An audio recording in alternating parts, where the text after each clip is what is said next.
Bismillahirrahmanirrahim. Assalamualaikum warahmatullahi wabarakatuh.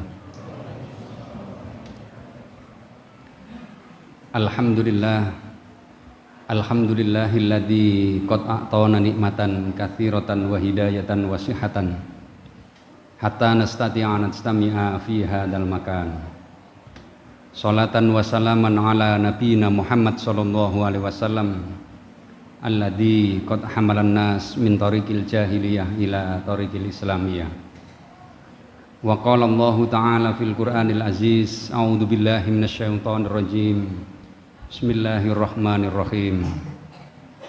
Walladzina hum 'anil lagwi mu'ridun. Al-ayah, shadaqallahul adzim.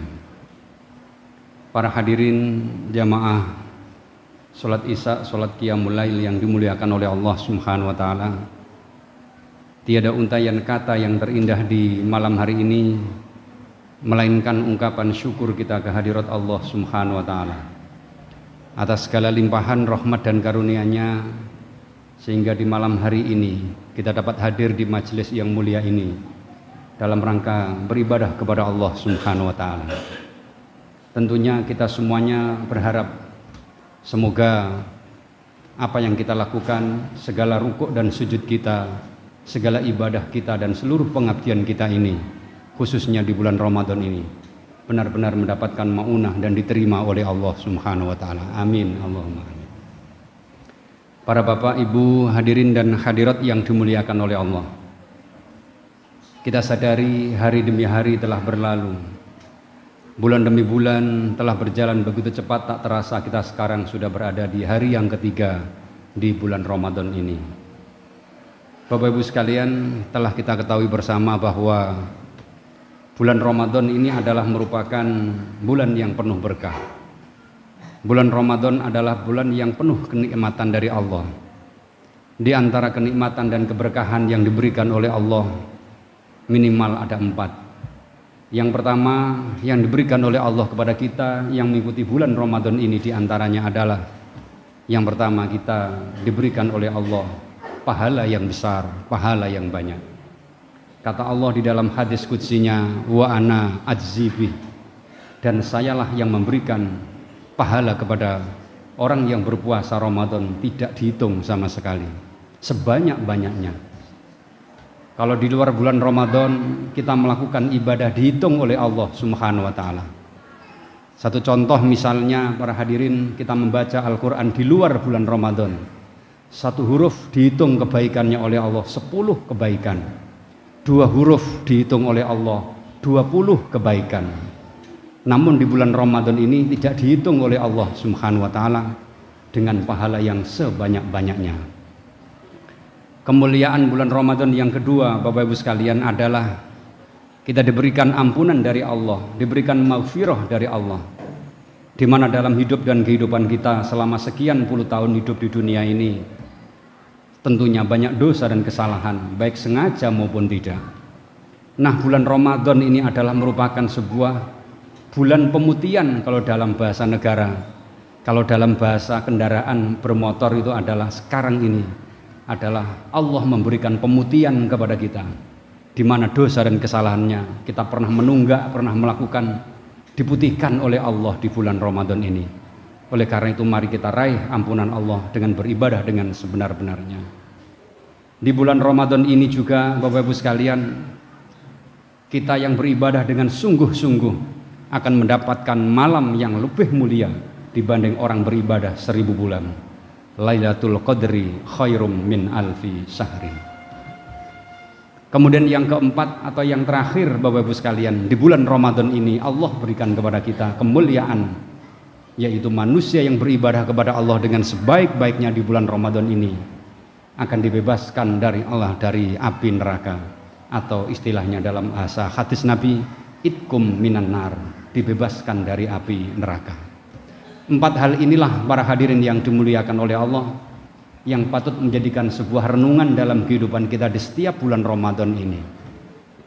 Karena bulan Ramadan tidak hanya sekedar gugur dari kewajiban begitu saja. Bulan Ramadan yang kita lakukan tidak hanya berlalu tanpa makna, tapi ada nilai positif dalam kehidupan kita. minimal 4 itu kita raih, Bapak Ibu sekalian. Nah, di dalam terminologi persepsi Islam, Bapak Ibu sekalian, apa dan bagaimana cara yang kita lakukan agar meraih 4 itu? Yang pertama yang harus kita kejar adalah kita senantiasa bersyukur kepada Allah atas segala nikmat yang diberikan oleh Allah Subhanahu wa taala. Para hadirin yang dimuliakan oleh Allah, kita sadari atau tidak, diri kita ini sudah sering berjumpa dengan bulan Ramadan. Hampir setiap tahun diri kita ini berjumpa dengan bulan Ramadan. Bahkan kalau kita kalkulasi, kalau kita hitung, perjumpaan kita dengan bulan Ramadan hampir sama dengan usia kita. Kalau usia kita 40 tahun misalnya, berarti sudah 40 kali berjumpa dengan Ramadan. 50 tahun misalnya sudah 50 kali berjumpa dengan Ramadan. Atau mungkin 60 tahun atau bahkan lebih, yang sudah purna tugas sudah sekian puluh kali berjumpa dengan bulan Ramadan. Namun pertanyaannya para hadirin yang dimuliakan oleh Allah, apakah Ramadan yang kita jalani setiap tahun ini, selama berpuluh-puluh tahun ini, para hadirin yang dimuliakan oleh Allah, sudahkah kita raih 4 kemuliaan yang diberikan oleh Allah itu tadi? Ataukah jangan-jangan Ramadan yang kita lakukan hanya sekedar berlalu tanpa makna, hanya sekedar gugur dari kewajiban saja? Naudzubillah min dzalik. Oleh karena itu para hadirin yang dimuliakan oleh Allah, mari kita bersyukur kepada Allah Subhanahu wa taala. Di mana di antara kita saat sekarang ini diberikan karunia oleh Allah Subhanahu wa taala, diberikan kenikmatan iman dan Islam oleh Allah Subhanahu wa taala, diberikan karunia kesehatan oleh Allah Subhanahu wa taala. Patut kita syukuri para hadirin sekalian. Orang yang bersyukur itu adalah orang yang senantiasa sering-sering membandingkan kenikmatan yang kita peroleh, yang kita terima, dengan kenikmatan yang diterima oleh saudara kita yang jauh di bawah kita. Kalau saat sekarang ini para hadirin kita bisa sholat dengan khusyuk di masjid ini, coba kita bayangkan saudara-saudara kita banyak yang tidak dikaruniai nikmat iman dan Islam seperti kita. Mereka hanya duduk-duduk di rumah sambil nonton televisi, sambil menikmati hidangan yang masih ada. Nanti sholat tarawihnya kapan-kapan. Kadang-kadang tidak tarawih, hanya isya saja, atau bahkan tidak isya, puasa tapi tidak sholat. Naudzubillah min dzalik. Ada di antara saudara kita para hadirin yang dimuliakan oleh Allah, diberikan kenikmatan iman oleh Allah tapi tidak diberikan kesehatan yang sempurna seperti kita ini. Mereka tidak bisa hadir di majelis yang mulia ini, tidak bisa hadir di rumah Allah ini, mungkin karena kesehatannya sedikit terganggu. Mereka bisa berbaring di rumah yang karena sakit, atau berbaring di rumah sakit yang melawan sakitnya sampai sekarang ini tidak kunjung sembuh. Ini dikurangi kenikmatan kesehatannya oleh Allah Subhanahu wa taala. Atau mungkin para hadirin yang dimuliakan oleh Allah, ada di antara saudara kita atau bahkan keluarga kita, mohon maaf, yang tahun lalu masih bisa sholat tarawih bersama kita seperti ini, tahun lalu masih bisa puasa Ramadan seperti kita begini ini, tapi sekarang ini beliau telah mendahului kita dalam rangka menghadap Sang Pencipta. Oleh karena itu para hadirin yang dimuliakan oleh Allah, marilah yang pertama ini, agar kemuliaan Ramadan dapat kita raih, mari kita bersyukur kepada Allah Subhanahu wa taala dengan cara bagaimana? Sarhun ni'am bima aradallahu wal mu'min, menggunakan segala kenikmatan yang diberikan oleh Allah ini sesuai dengan kehendak Allah dan kehendak orang mukmin. Kita diberikan rezeki para hadirin, kita gunakan rezeki dengan sebaik-baiknya sesuai dengan kehendak Allah dan kehendak orang mukmin. Kita diberikan mata, diberikan tangan, diberikan kaki, kita gunakan sesuai dengan fungsinya, sesuai dengan kehendak Allah dan kehendak orang mukmin. Inilah pengertian orang yang bersyukur kepada Allah Subhanahu wa taala.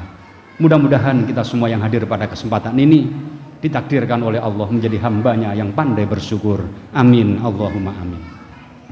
Para hadirin jamaah sholat qiyamul lail yang dimuliakan oleh Allah, itu yang pertama.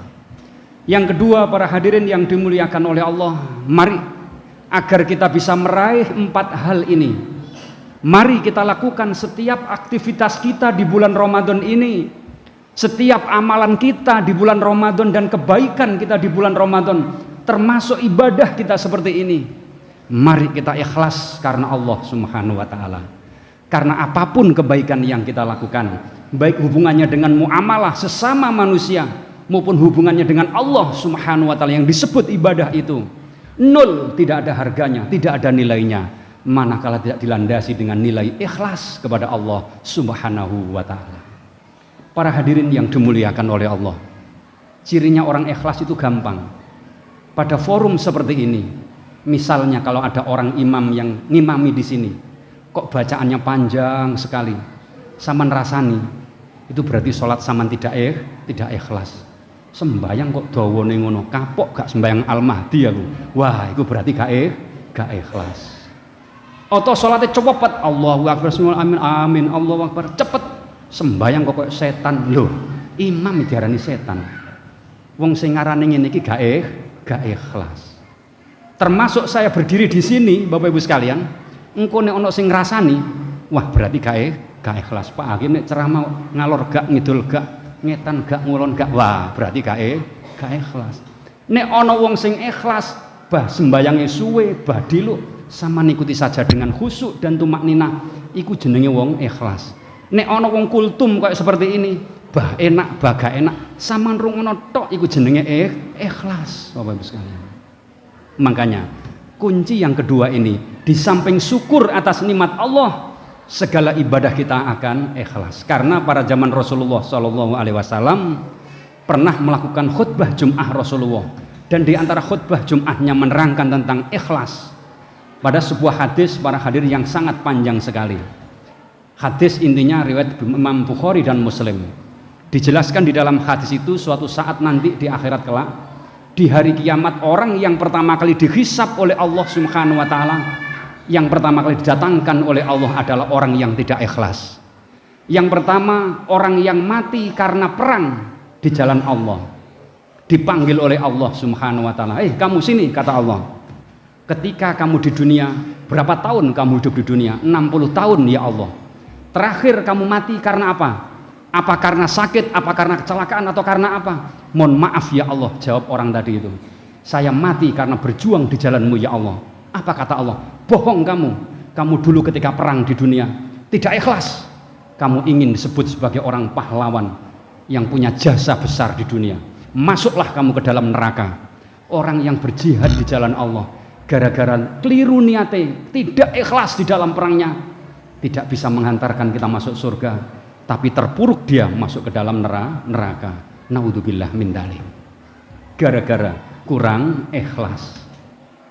Yang kedua, para hadirin yang dimuliakan oleh Allah, pengadilan Allah panggil yang kedua, orang yang pertama kali dipanggil oleh Allah sing lebih awal adalah apa para hadirin? Yaitu orang yang ahli ngaji, ahli membaca Quran, bacaannya sangat enak sekali, ceramahnya sangat enak sekali. Dipanggil oleh Allah Subhanahu wa Ta'ala, kamu yang kedua silakan ke sini. Iya ya Allah, dulu kamu ketika hidup di dunia, berapa lama hidup kamu di dunia? Berapa tahun kamu hidup di dunia? Mohon maaf ya Allah, hidup saya 65 tahun ya Allah. Kamu habiskan untuk apa waktumu ketika di dunia itu? Mohon maaf ya Allah, waktu saya pakai untuk ngaji ke sana, ngaji kemari, kiroat ke sana, kiroat ke sini, ceramah ke sana, ceramah ke sini ya Allah, agar mendapatkan kemuliaan-Mu dan karunia-Mu ya Allah. Bohong kamu, kata Allah Subhanahu wa Ta'ala. Kamu membaca Quran, kamu ngaji ke sana kemari, tujuan kamu bukan karena ikhlas, bukan karena aku, agar kamu dipuji orang lain, supaya bacaan Quranmu sangat indah dan enak didengar telinga. Oleh karena itu kamu, wahai orang yang sering baca Quran, masuklah kamu ke dalam neraka, jangan sekali-kali masuk ke dalam surga. Naudzubillah min dzalik. Orang yang ahli baca Quran tidak bisa masuk surga gara-gara karena hatinya tidak ikhlas. Yang ketiga, para hadirin yang dimuliakan oleh Allah, dipanggil oleh Allah Subhanahu wa Ta'ala orang yang ketiga, hei kamu kesini. Berapa tahun kamu hidup di dunia? Pertanyaan Allah. 70 tahun ya Allah. Berapa banyak harta yang kumiliki, yang kuberikan kepada kamu ketika di dunia, kenikmatan yang kuberikan kepada kamu di dunia, banyak sekali ya Allah. Untuk gunakan kamu, untuk gunakan apa? Kata Allah Subhanahu wa Ta'ala, kami gunakan untuk bersedekah ya Allah. Sebagian kami gunakan sebagian untuk memberikan santunan yatim piatu, fakir miskin ya Allah, untuk perbaikan jalan, fasilitas sosial ya Allah. Bohong kamu. Kamu dulu ketika hidup di dunia bersedekah bukan untuk itu, tapi agar kamu disebut sebagai orang yang dermawan, agar disebut sebagai orang yang loman. Tidak pantas kamu masuk surga, masuklah kamu ke dalam neraka. Orang yang ahli bersedekah, para hadirin, tidak bisa masuk surga gara-gara hatinya tidak ikhlas. Naudzubillah min dzalik. Para hadirin jamaah salat qiyamul lail yang dimuliakan oleh Allah Subhanahu wa taala. Kemudian yang terakhir, yang ketiga, agar 4 kemuliaan yang diberikan oleh Allah Subhanahu wa taala ini dapat kita raih dengan sempurna. Ramadan kita bisa sukses, tidak hanya sekedar gugur dari kewajiban, tidak hanya berlalu tanpa makna para hadirin yang dimuliakan oleh Allah. Yang ketiga, yang terakhir, mari kita gunakan waktu bulan Ramadan ini dengan sebaik-baiknya. Di dalam Al-Quran disebutkan, fa'idha faroghta fangsop wa ila rabbika farghab. Fa'idha faroghta fansop, apabila kamu melakukan kebaikan sudah selesai, fansop, lakukan kebaikan-kebaikan yang lain yang lebih bermanfaat. Wa ila rabbika farghab, hasilnya kebaikan itu pasrah dirilah kamu kepada Allah Subhanahu wa ta'ala. Bulan Ramadan seperti ini para hadirin, mari kita lakukan kebaikan-kebaikan yang banyak. Setelah sholat qiyamul lail, pulang ke rumah, lakukan kebaikan, baca Quran, berbuat baik, melakukan sesuatu yang positif para hadirin yang dimuliakan oleh Allah. Karena kadang-kadang mohon maaf para hadirin, banyak setelah orang sholat qiyamul Ramadan seperti ini pulang, lihat televisi sampai larut malam, baru kemudian bangun menjelang sahur. Banyak di antara saudara kita setelah sholat qiyamul lail Ramadan begini, kadang-kadang main jagong sampai larut malam menjelang sahur, kadang-kadang catur sampai larut pagi menjelang sahur, kadang-kadang main remi atau kartu ini, meskipun nggak pakai uang, itu adalah sesuatu yang bisa menghilangkan pahala yang besar. Mari kita hilangkan hidup dan kehidupan kita dari melakukan perbuatan-perbuatan yang sia-sia. Oleh karena itu para hadirin yang dimuliakan oleh Allah Subhanahu wa taala, Allah senantiasa mengingatkan kepada kita, sesungguhnya orang yang sukses dalam kehidupannya, baik di bulan Ramadan maupun di luar bulan Ramadan, dijelaskan dalam surat Al-Mu'minun, walladzina hum anil lagwi mu'ridun, dan orang yang mencapai kebahagiaan di bulan Ramadan ini adalah orang yang bisa menghindarkan diri dari perbuatan sia-sia. Mudah-mudahan para hadirin yang dimuliakan oleh Allah, kita yang hadir pada kesempatan ini ditakdirkan oleh Allah Subhanahu wa taala menjadi manusia, menjadi hambanya yang pandai bersyukur kepada Allah. Yang kedua, menjadi hambanya yang paling ikhlas, dan menjadi hambanya yang mampu mengatur dan mengendalikan waktu dengan sebaik-baiknya. Dan yang terakhir, mudah-mudahan kita mampu mencapai derajat 4 hal yang diberikan oleh Allah, sehingga Ramadan yang kita lakukan selama ini tidak sia-sia. Ramadan yang kita lakukan selama ini, berpuluh-puluh tahun ini, tidak hanya sekedar melakukan gugur dari kewajiban, tidak sekedar berlalu tanpa makna, tapi mampu meraih kemuliaan Ramadan yang sering kita lakukan setiap tahun ini. Mudah-mudahan kita semuanya dapat diberikan kesehatan oleh Allah, diberikan kemuliaan oleh Allah, diberikan kesehatan lahir dan batin, sehingga kita mampu menjalani Ramadan hingga paripurna dan mampu berjumpa dengan bulan Ramadan di tahun-tahun yang akan datang. Amin ya rabbal alamin. Terima kasih atas segala perhatian. Mohon maaf. Billahi taufiq wal hidayah. Wassalamualaikum warahmatullahi wabarakatuh.